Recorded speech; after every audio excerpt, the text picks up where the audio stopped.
हाँ तो नमस्कार मेरे प्रिय भाइयों बहनों, वापस आप सभी का स्वागत है हमारे इस यूट्यूब चैनल में। जैसा कि आप लोगों को मालूम होगा कि क्लास 9th का भी फाइनल एग्जाम चल रहा है और कल आप लोग का फर्स्ट सिटिंग में गणित का एग्जाम है। और आज की इस वाली वीडियो में हम आपके लिए गणित का ओरिजिनल क्वेश्चन पेपर लेकर के उपस्थित हो चुके हैं।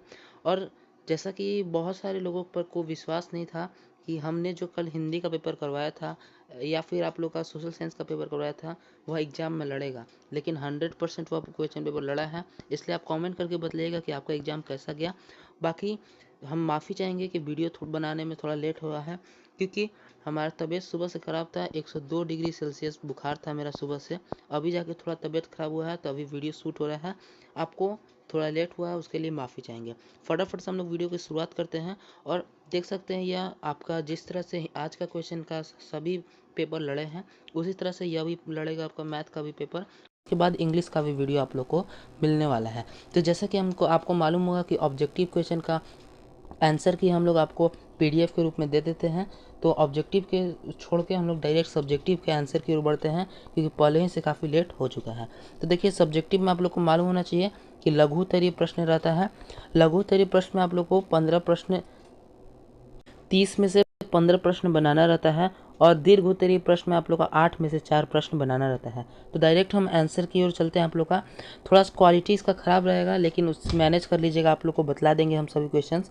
देखिए, ज़रूरी नहीं कि आप लाइनिंग से आंसर दें, आपको केवल 15 आंसर क्वेश्चन का आंसर देना है। तो यहाँ पे क्वेश्चन 2 का आंसर दिया गया है, जिसमें आप लोग को 2/3 और 7 पे यहाँ पे रैकरिन दिया गया है। इसको PYQ के रूप में व्यक्त करना है। तो आप लोग को इस तरह का क्वेश्चन बनाए होंगे। इसमें पहले आप लोग को जो भी संख्या दिया रहता है उसको x मान लेना रहता है। तो यहाँ पे माना कि हम लोग कर लेंगे, माना कि x बराबर 0 और यहाँ पे 7 पे रैकरिंग है, यानी कि 3 वही वैसे ही रहेगा और 7 रिपीट होते जाएगा। ठीक है।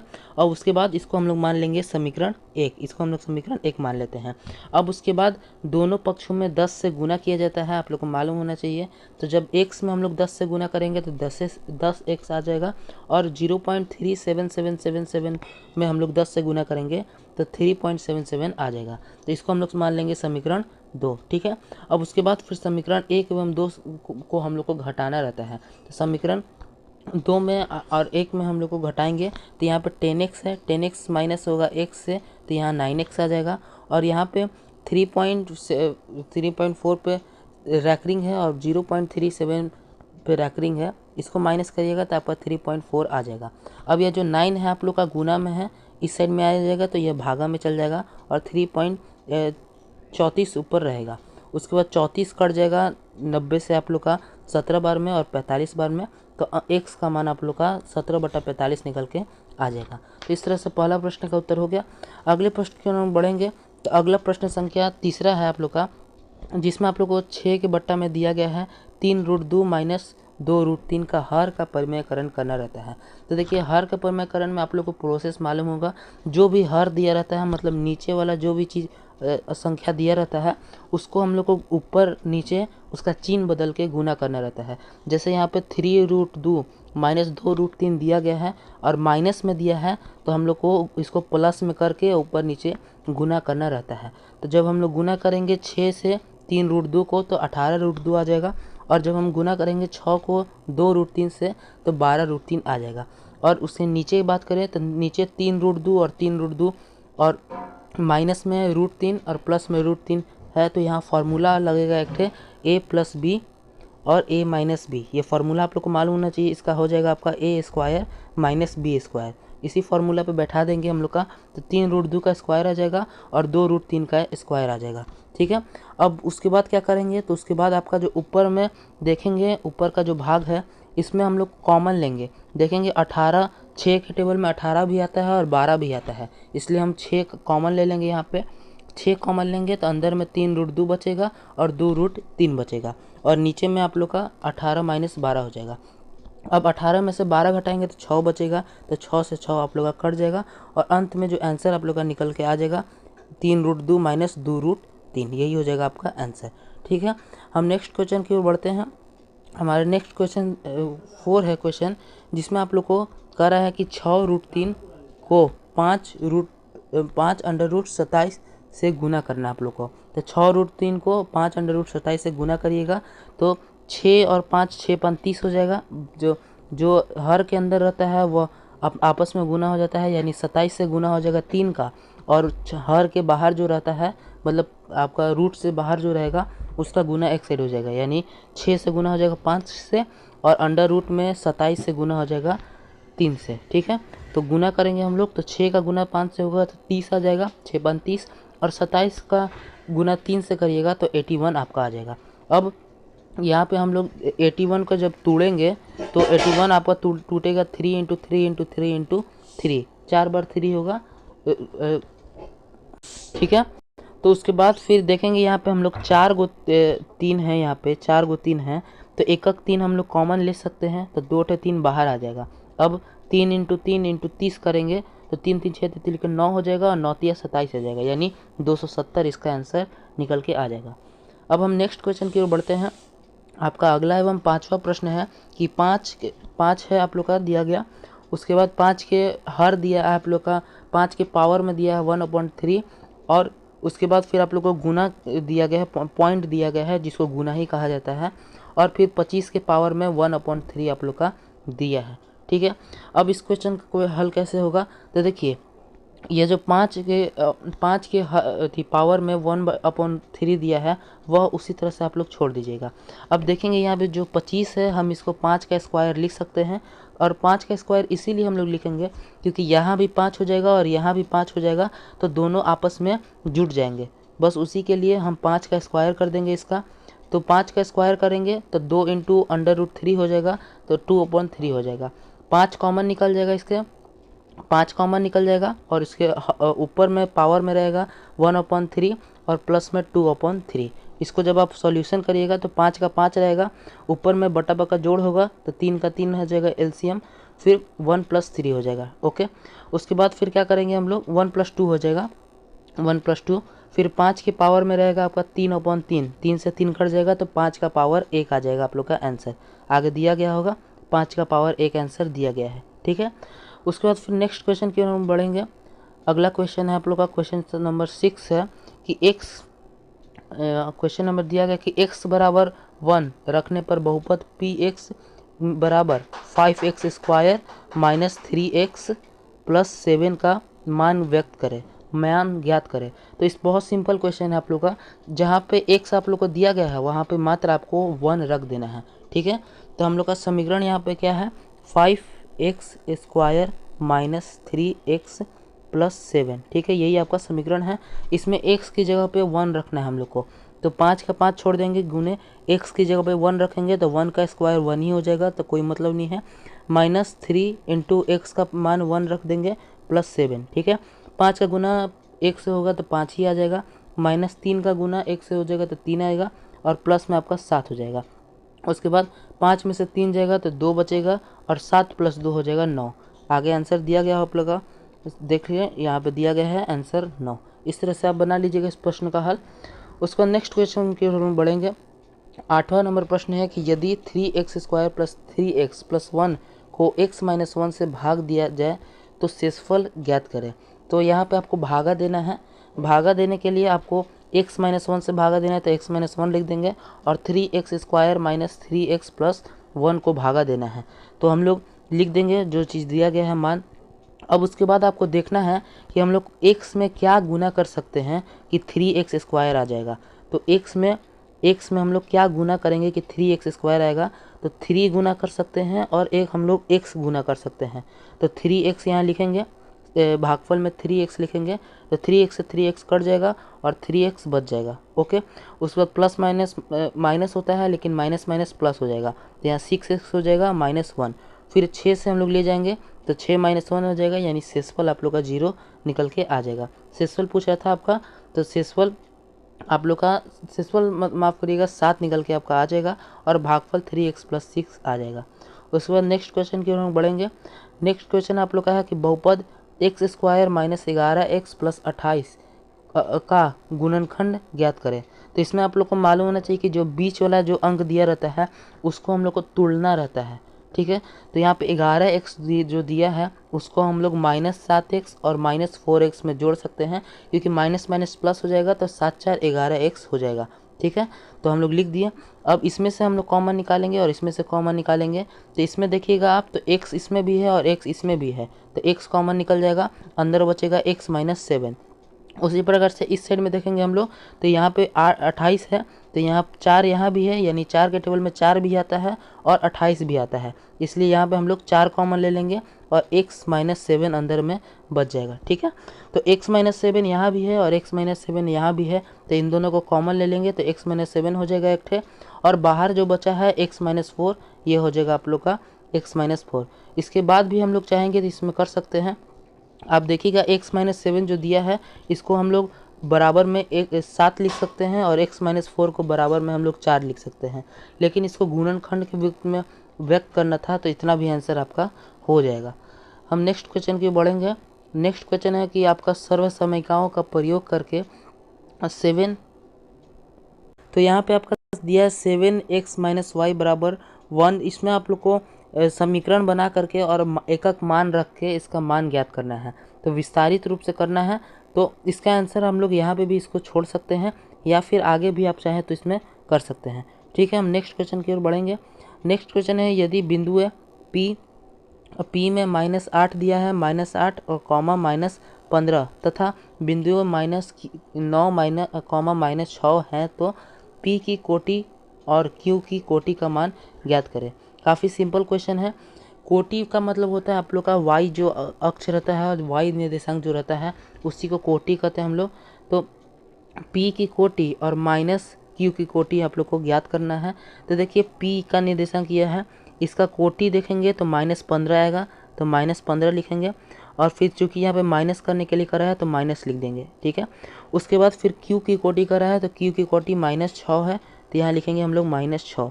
ओके, अब देखेंगे तो ये माइनस माइनस प्लस हो जाएगा ये दोनों, तो -15 लिख देंगे और माइनस माइनस प्लस हो जाएगा +6।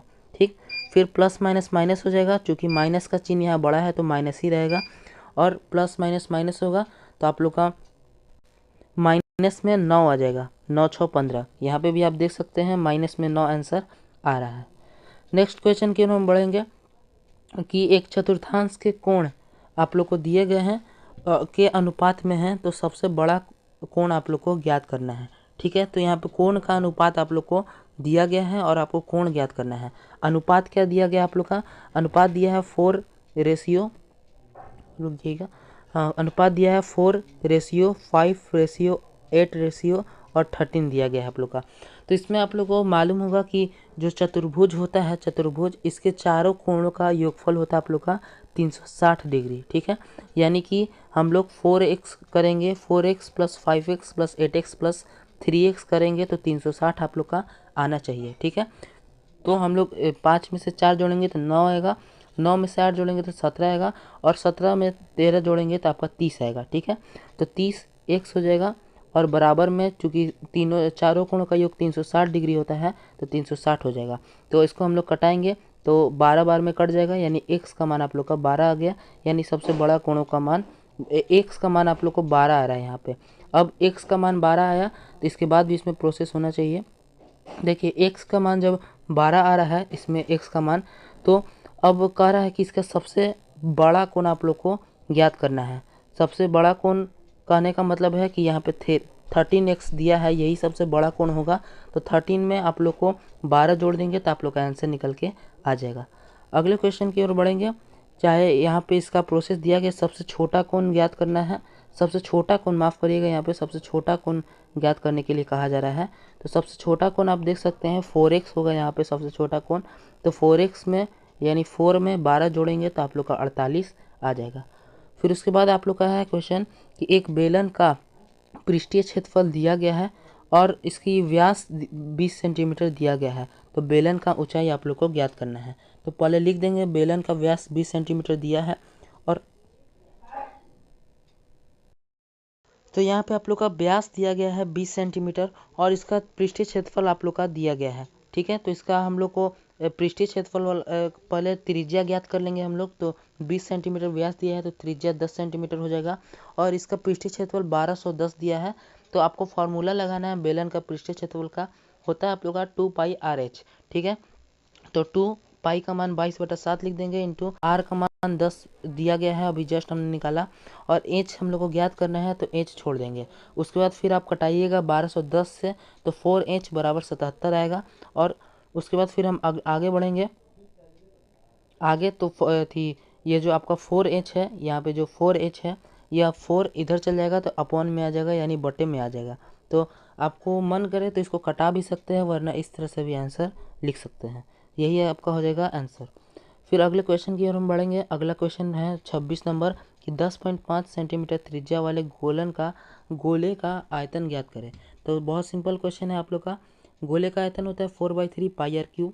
तो 4/3 लिख देंगे, इंटू पाई का मान 22/7 लिख देंगे, इंटू आर का क्यूब करना है। आर आप लोग का दिया है 10.5, इसका क्यूब करिएगा आप लोग तो आपका आ जाएगा 6157 इंटू 625 आपका आ जाएगा। और 22 से आप लोग को गुना करिएगा 4 से, तो आपका आ जाएगा 88/21। फिर आगे हम लोग बढ़ेंगे अगला प्रोसेस में। तो ऊपर में आपका गुना करिएगा सबको तो आएगा 101 871, और अपॉन में आ जाएगा 21। इसको भागा देंगे तो आपका आ जाएगा 4851 सेंटीमीटर क्यूब। यही हो जाएगा आपका आंसर। फिर आगे हम लोग बढ़ेंगे। अगला आपका प्रश्न है कि किसी शंकु की ऊंचाई 24 सेंटीमीटर है और इसकी त्रिज्यक ऊंचाई क्रमशः 24 सेंटीमीटर और 25 सेंटीमीटर दिया गया है। तो इसका आयतन आप लोग को ज्ञात करना है। मतलब यहाँ पे आपको एच का मान दिया गया है 24 सेंटीमीटर और एल का मान दिया है 25 सेंटीमीटर। तो इसका हम लोग पहले त्रिज्या ज्ञात करेंगे। तो त्रिज्या आप लोग को मालूम होना चाहिए कि h² माइनस L² होता है त्रिज्या। तो 25 का स्क्वायर माइनस 24 का स्क्वायर करेंगे। आगे हम लोग बढ़ेंगे तो 25 का स्क्वायर आ जाएगा आपका 625 और 24 का स्क्वायर हो जाएगा 576। इन दोनों को घटाइएगा तो 49 आएगा, और 49 7 का वर्गमूल हो जाएगा, यानी आपका त्रिज्या का मान आ जाएगा 7। आपको ज्ञात का करना था इसमें आयतन आपको ज्ञात करना था। अब आयतन का हम लोग लगाएंगे इसमें फॉर्मूला। तो शंकु का आयतन आप लोग को मालूम होना चाहिए 1/3πr² होता है। ठीक, तो 1/3 लिख देंगे, इंटू पाई का मान 22/7 लिख देंगे, इंटू आर का मान 7 अभी जस्ट हमने निकाला था, और एच का मान 24 दिया गया है। सबको कटाएंगे तो 22 × 56 आएगा, और इनको गुना करेंगे तो 1232 आंसर आपका आ जाएगा। आगे हम लोग बढ़ेंगे।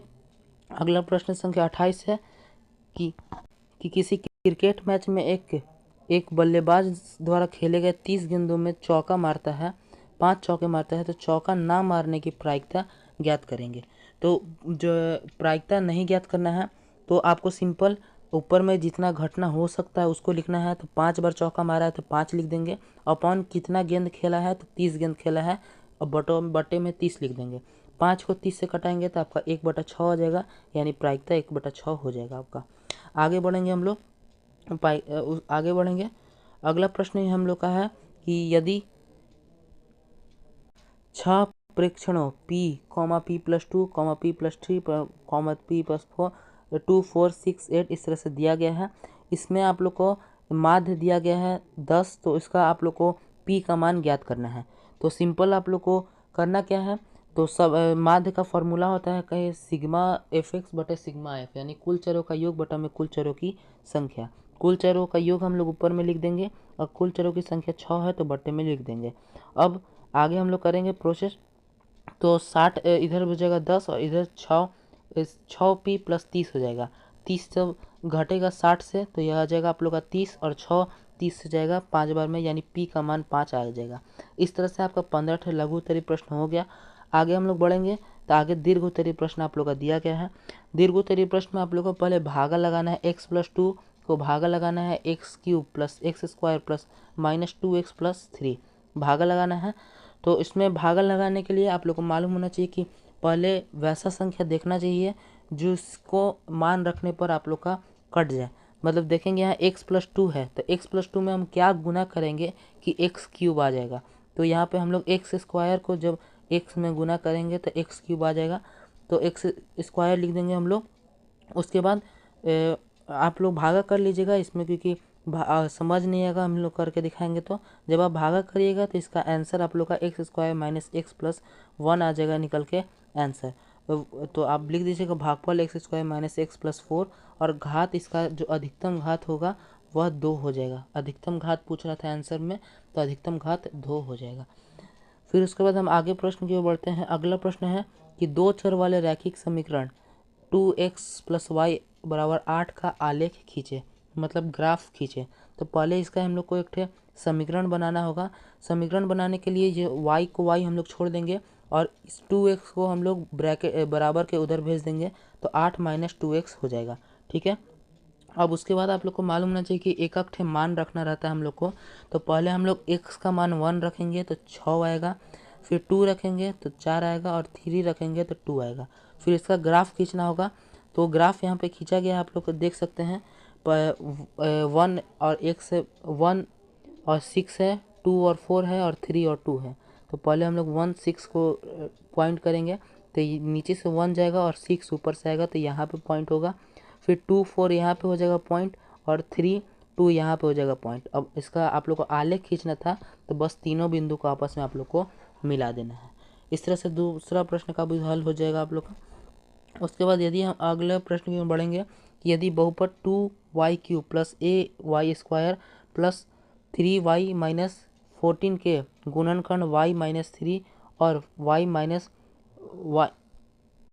+ 2 हो, तो a और b का मान आप लोग को ज्ञात करना है।